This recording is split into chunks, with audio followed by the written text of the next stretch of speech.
Hey everybody, I'm going to give you a quick tip on how to buy a property with no money down.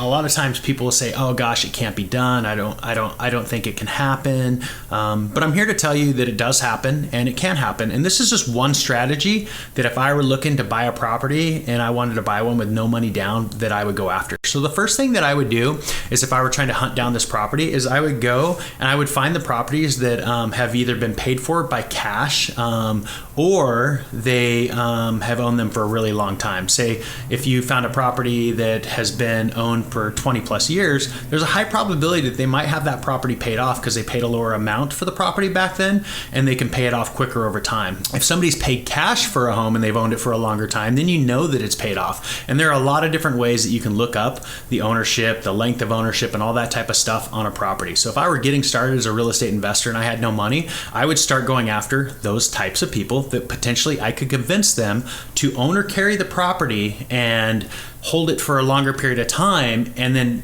allow me to give them nothing down to do that. And why would they do that? You may be asking, why would somebody ever own or carry a property, and why would they let you do it for no money down? When you buy a property as an investment, especially, you get the benefit of the rental income, but you also get the benefit of the tax depreciation, which is a really cool thing that can happen. And it's kind of a two-prong approach when you're looking at investment properties. You're kind of looking at both sides of it. If I were ran out through my depreciation, I didn't want to sell it because I didn't need the money, but I still wanted the cash flow. At that time, I would be considering becoming the bank on the property. And if I become the bank on the property, then I get the interest that the person pays every single month instead of a rental payment. Instead of paying rent or receiving the rent, I'm now receiving basically a loan payment, and that loan payment comes with an interest. And so say you wanted to get it with zero money down, I would probably negotiate, if I were the investor and you were asking me to do that, I would negotiate a higher rate.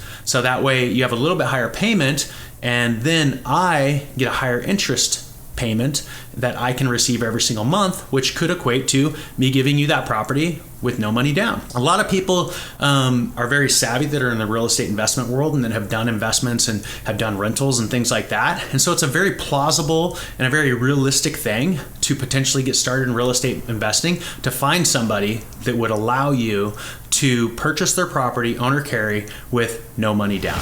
With that, I hope this little tip has helped you out today. If you'd like more information on real estate tips, strategies, things like that can help you learn the real estate investment world, go ahead and sign up below and we'll put you on our newsletter list. And with this video, you'll see that there's going to be a PDF as soon as you sign up, you'll get a PDF attachment talking about other tips and tricks on how to purchase the property with no money down.